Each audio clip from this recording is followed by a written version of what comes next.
Good afternoon and welcome to WEFM's Midday News, brought to you with the kind compliments of Quartz St. Vincent Limited.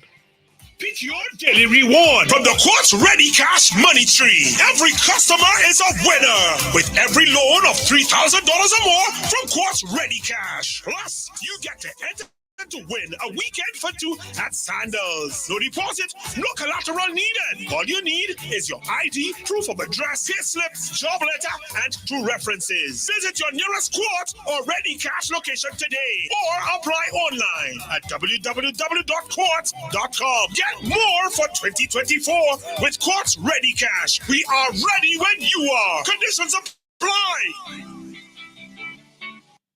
Welcome back to WEFM's Midday News, brought to you with the kind compliments of Quartz St. Vincent Limited. I am your presenter, Rajiv Providence. First, on the local scene, 3 members of the Royal St. Vincent and the Grenadines Police Force, the RSVGPF, have been suspended. Notice of this was given by the RSVGPF's Public Relations and Complaints Department in an official release. According to the release, the 3 officers suspended by the Acting Commissioner of Police, Enville Williams, include 1 corporal and 2 constables, who are the subjects of interest in an allegation of abuse of a 10-year-old boy.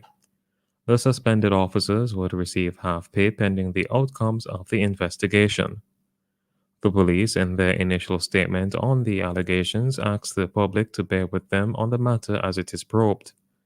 The RSVGPF said that it does not operate outside of the laws of St. Vincent and the Grenadines, and no officers will be tolerated if he or she chooses to do so.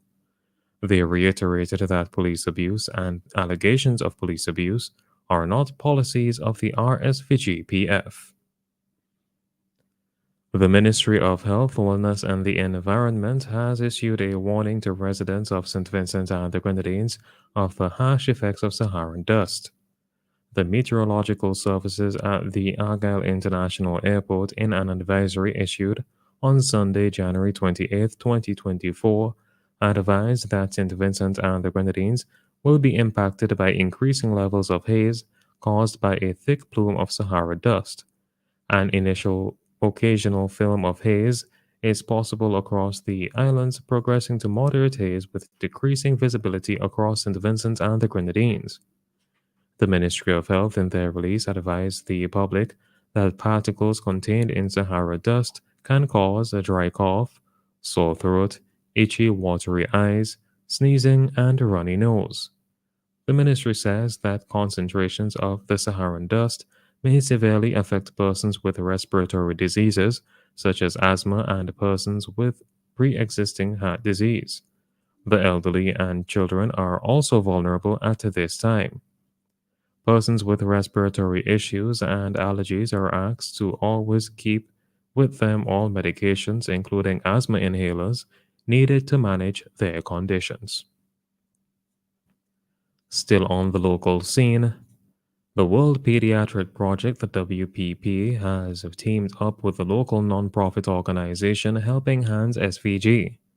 The WPP this week was conducting a 3-day clinic aimed at assisting parents with children who are experiencing various speech delays. The team of experts, along with the local personnel, conducted a clinic at the Helping Hands Center at New Montrose. The WPP's mission commenced on Sunday, January 28th, and concluded on Tuesday, January 30th.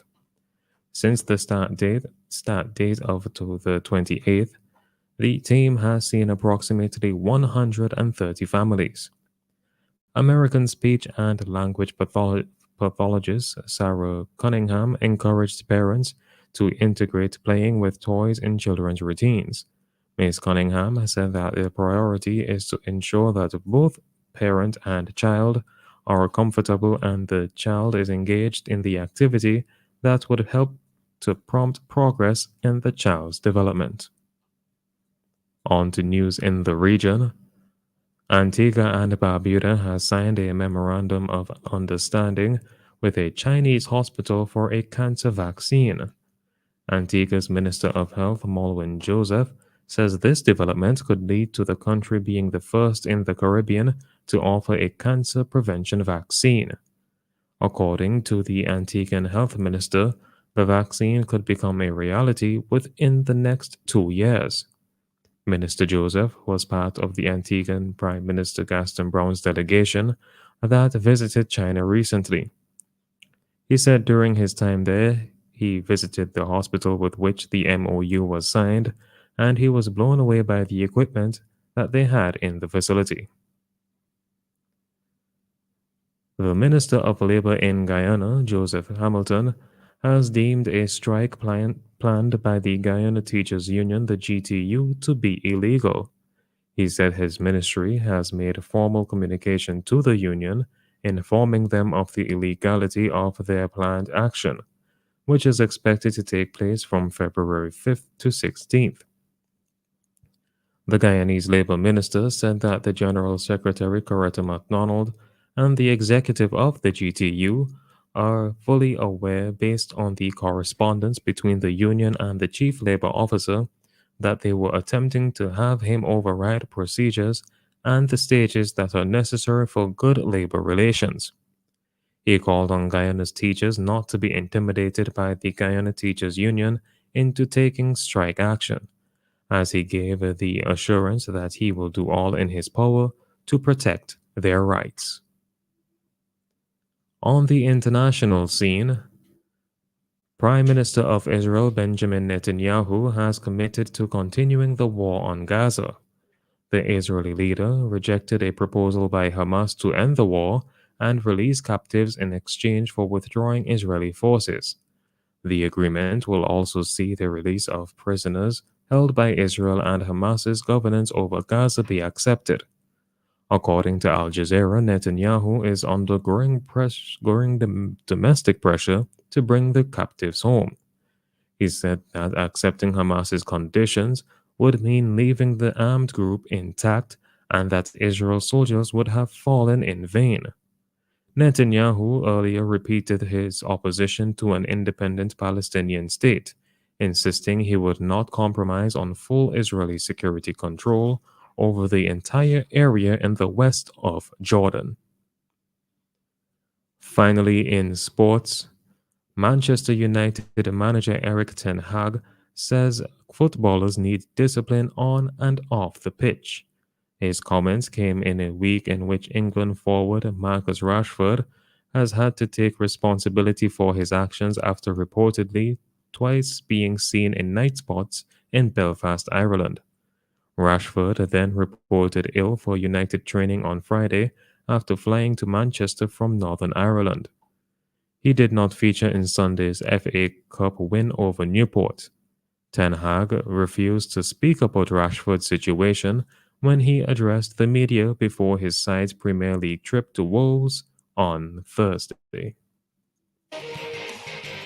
This has been WEFM's Midday News. I have been your presenter, Rajiv Providence.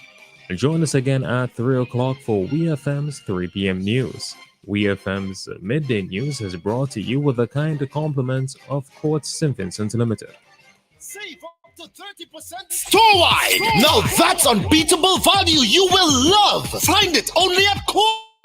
We've got the best range in appliances, electronics, furniture, and so much more. With the best quality and the best prices. Now that's a match you'll love. Get it today with no cash and pay over time. Only at Quartz.